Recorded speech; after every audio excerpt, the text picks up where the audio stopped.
One quiet evening, as the sun was setting behind the hills, Grace stood by her garage and looked at the road. She was thinking about Jack Rowlands, a man who had changed everything with a simple act of kindness. Sometimes the smallest moments, a hand extended in the rain, a refusal to take payment, can resonate louder than a lifetime of work. Grace wiped away a tear and smiled. For the first time in years, the future seemed full of promise. The following weeks flew by in a whirlwind of change. Grace's once quiet garage filled with energy and purpose. New equipment transformed her daily work. Repairs that used to take hours were now done quickly and precisely. She no longer had to fear outdated tools slowing down her work. Each turn of the wrench became sharper, more confident. Clients started coming more often, drawn by rumors and the distinctive hum of a well-equipped workshop.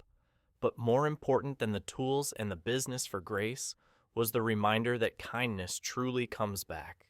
The memory of that rainy night, when she decided to help a stranded stranger without expectation of reward, grew into a wave of hope that filled her days. One afternoon, finishing work on a dusty pickup truck, she heard a familiar voice from the lot. Grace looked up and saw Jack Rowlands himself at the entrance, a slight smile on his tired face. "Just wanted to see how you were doing," he said simply, walking into the garage. Years on the road had left wrinkles and marks on his face, but his eyes shone with quiet pride. Grace felt a wave of gratitude. "Jack, this place has changed so much because of you." He shook his head. "No, Grace, you changed it. I just helped you see what was already in you." They talked about life on the road, about loss and hope, about the small moments that change everything. Jack spoke of his daughter and how he saw the same fire in Grace as he had that stormy night. The sun was setting, casting long shadows across the garage. Jack stood to leave, but paused at the door. "Keep it up. You're not just making repairs here, you're building a future." He drove away, and Grace watched his truck disappear down the road. Her heart was full. Neighbors and clients gathered around. Their smiles and greetings were a testament to the community she had helped build. Grace wiped her hands and took a deep breath, looking at the revived garage that had once been on the verge of closing. Now it lived, full of hope and purpose. Sometimes, she thought, a single act of kindness is enough to ignite a lifetime of change. Months had passed since that stormy night when Grace made a simple choice to help a stranger without expectations. Now, her small garage was a hub of activity and warmth, a place where hard work and kindness created something greater than themselves. Grace stood at the open garage doors on a cool morning. Watching trucks come and go, their engines sounded like a chorus of new hope. The air smelled of oil and fresh paint. But beneath it all, something deeper was felt. A sense of community, connection, and purpose. Jack Rowland's gift wasn't just tools. He gave Grace the confidence to believe in herself again. Her talents, long forgotten and underestimated, were now valued by truckers and townspeople. She mentored young mechanics eager to learn, sharing not just skills, but also that kindness can open doors no key ever will. One afternoon, as the sun cast long shadows, Grace found herself in the same spot where she had first helped Jack. A letter lay on the counter. This time, it was from the local Truckers Association, inviting her to speak at an upcoming event about the power of goodwill in difficult times. She smiled softly, remembering the storm and the stranger who, with one act of kindness, had changed everything. As the day drew to a close, Grace wiped her hands and looked at the thriving garage. The trailer that brought her new equipment stood nearby, a symbol of a turning point and hope born from unexpected kindness. Grace now knew that sometimes the smallest moments speak louder than millions of hours of labor, and the road ahead was no longer dark and unpredictable, but bright and full of hope. Maybe it was luck, or you broke it even more, and it just made one last attempt to start. I don't want to hear again that this guy outsmarted me. The mechanics looked at him with distrust. Roman sighed deeply and forced a smile that didn't reach his eyes. Anyway, he said, raising his voice so everyone could hear, the bet was that if you started it, I'd shave my head. Really? Laughter and whispers broke out. Roman took off his white hard hat and ran a hand through his carefully styled hair. Well, he continued theatrically, I'm not going to do that because you're just an assistant with no degree, no education. What you did doesn't count officially. To the company, you just don't exist. The laughter and applause that had filled the workshop suddenly fell silent. Tony felt as if cold water had been thrown in his face.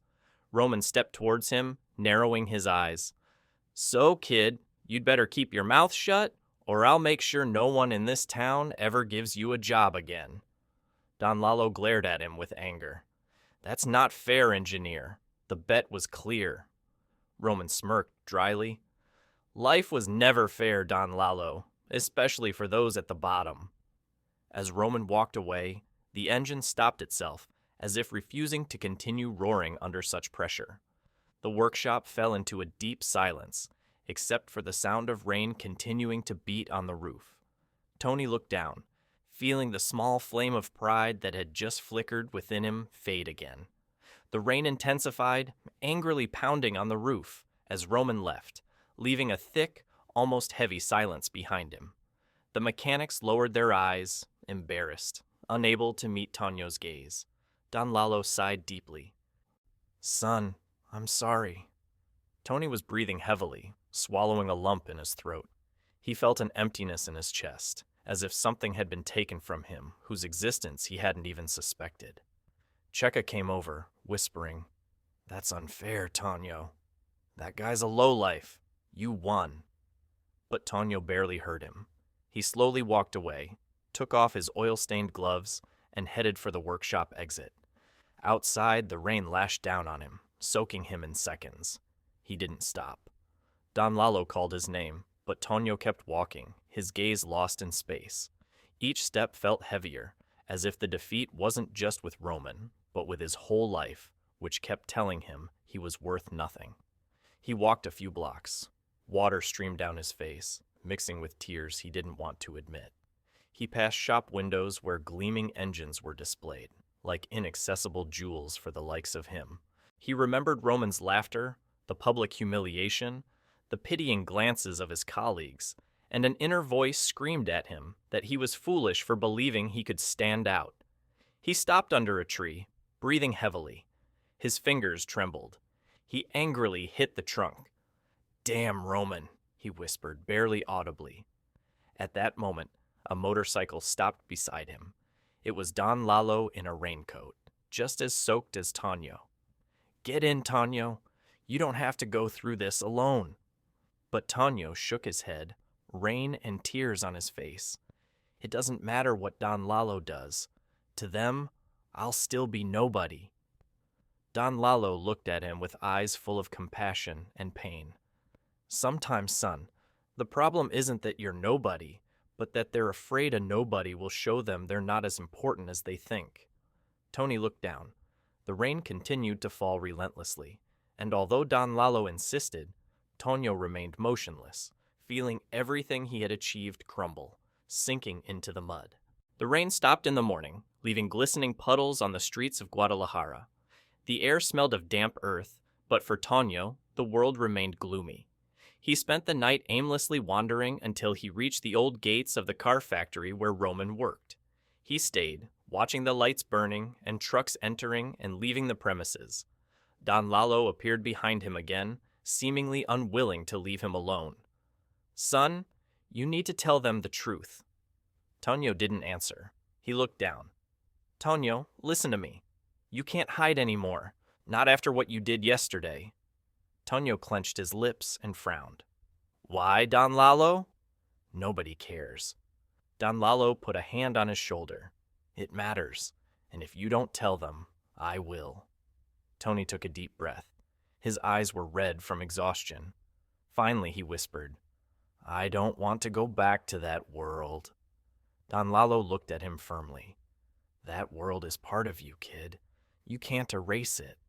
And then Tonio spoke. His voice was almost a whisper. I was an engineer. Don Lalo, a mechanical engineer. I graduated with honors from Tech. I worked at that same factory under Roman's supervision. Don Lalo looked at him as if he had heard thunder. What? Tonio swallowed. 3 years ago, Roman accused me of sabotage when I refused to cover up his production error. I was fired. My name was ruined. No company wanted to hire me. I lost my home. I lost everything. His voice broke, and he continued. Here, I clean parts, because all I know how to do is work with the engines. But no one wants a saboteur engineer, even if it's a lie. Don Lalo was silent. His chest rose and fell heavily. Finally, he whispered, Is that why you knew about the Tektron engine? Because you helped design it. Tonio nodded, his eyes filled with tears. Roman took all the credit for my work. It was always like that, and I just disappeared. Don Lalo ran his hands over his face in astonishment, then looked him directly in the eyes. Kid, it's time to take back what's yours.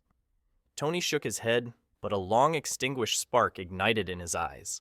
The sun had just begun to rise over Guadalajara when Don Lalo gently pushed Tonio towards the gates of the car factory. No more running, son, he said in a firm voice. Today, it all ends. Tonio took a deep breath. His heart was beating so hard it seemed to echo in his ears. He was still wearing his oil-stained overalls, looking like an assistant, not an engineer. But something in his gaze had changed. When he entered, the guards tried to stop him. Don Lalo sternly said, Let him pass. He's going to see Engineer Roman. In the workshop, machines and conveyors clanked. Roman was giving orders in his shiny white hard hat when he saw Tonio. You, he exclaimed, pointing his finger. What are you doing here? Get out before I call security. Tony met his gaze, this time not looking away. I won't leave. You have to tell the truth, Roman. Roman laughed, but his laughter sounded more strained than before. The truth? What truth, you idiot? You're nobody. Don Lalo raised his voice, drawing the attention of the workers. This man is an engineer. He worked here before you messed everything up with your false accusations. He designed the Tekton. A sudden silence fell. Several heads turned to Tonio, surprised. Roman turned red as a tomato. Lies. This guy's a saboteur. Don't believe him. Tonio took a deep breath, and in a firm voice, began listing the technical details of the engine. Exact parameters, known calibration failures, internal development codes. Only an involved engineer could know this. He spoke of blueprints, adjustments, and improvements that no one else understood. The engineers present exchanged glances, astonished. One of them stepped forward. Everything he says matches the confidential reports. Who are you, really? Roman started to sweat. He's making it up. He wants to destroy me. Tonio looked at him, his eyes full of pain and dignity. Making it up? You know very well that's not true. You accused me to hide your manufacturing error. You ruined my life, Roman. Roman tried to answer, but the words got stuck in his throat. Another engineer approached and whispered, If this is true, Roman, it's very serious. Roman hesitated and stepped back, mumbling something.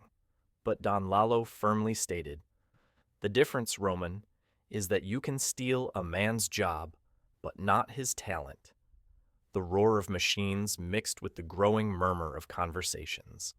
The truth was coming out, and for the first time, Roman didn't look so powerful. The car factory offices filled with whispers and hurried footsteps.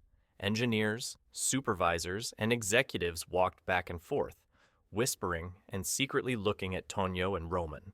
High-ranking executive engineer Villaseñor appeared with a serious face, carrying a thick file under his arm. He stopped in front of Roman. In a cold voice, I just checked the documents and blueprints. The original Tektron designs are signed with your name, Antonio Morales. He looked respectfully at Tonio. And huge discrepancies have been found in Roman's reports. Roman paled. It's a lie. He wants to destroy me. I'm being wronged. But Villaseñor interrupted him. Enough, Roman. You are suspended pending investigation. Do not resist, or I will call security. Roman was about to protest, but eventually hung his head in defeat. He was escorted out of the factory under the astonished gaze of everyone present. Engineer Villaseñor turned to Tonio. Mr. Morales, on behalf of the company, I apologize. You should not have had to go through this. We want you to return to the position you deserve. Don Lalo, who had been watching from a corner, approached with tear-filled eyes. I told you, son, you can't extinguish what's inside you. He lightly tapped him on the chest. Tony looked at him, his eyes shining with emotion. Thank you, Don Lalo, for not leaving me alone. Villaseñor interjected again with a slight smile. There's something else, he said, pointing to Tonio's head. It seems there's an unfinished bet. Laughter erupted among the workers. Moments later, in the middle of the workshop, Roman, now with a crestfallen expression, was brought back and forced to sit on a plastic chair. Cheka, a young mechanic with clippers in hand, began running them through Roman's hair, while everyone held back their laughter.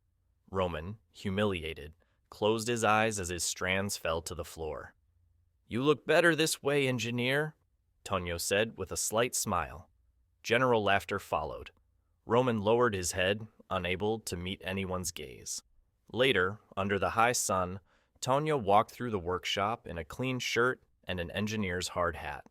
The same workers who had previously ignored him now greeted him with respect. Don Lalo approached him. And what will you do now? Tony looked around, inhaled the smell of metal and oil, and replied, Continue working, but now my name will be on the blueprints. As the roar of engines once again filled the workshop, Tonio smiled. For the first time in years, he felt that his life had begun anew.